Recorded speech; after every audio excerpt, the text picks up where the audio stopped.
नमस्कार मंडळी. बाबा महाराज सातारकर यांचे पूर्ण नाव निळकंठ ज्ञानेश्वर घोरे. त्यांनी वकिलीचे शिक्षण घेतले होते. ज्येष्ठ कीर्तनकार बाबा महाराज सातारकर यांचे नेरूळ येथील राहत्या घरी पहाटे वयाच्या 89व्या वर्षी दुःखद निधन झाले.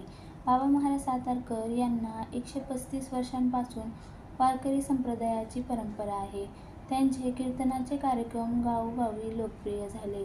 विनोदी आणि खुमासदार शैली ही त्यांच्या प्रवचनाची खासियत होती. तर मित्रांनो, बाबा महाराज सातारकर यांच्या पत्नीचे नाव रुक्मिणी सातारकर असे आहे. त्यांच्या पत्नी रुक्मिणी सातारकर यांना माईसाहेब म्हणून संबोधले जाते. आध्यात्मिक क्षेत्रातल्या योगदानात त्यांचा मोलाचा वाटा आहे. 95व्या वर्षी माईसाहेब यांचे निधन झाले.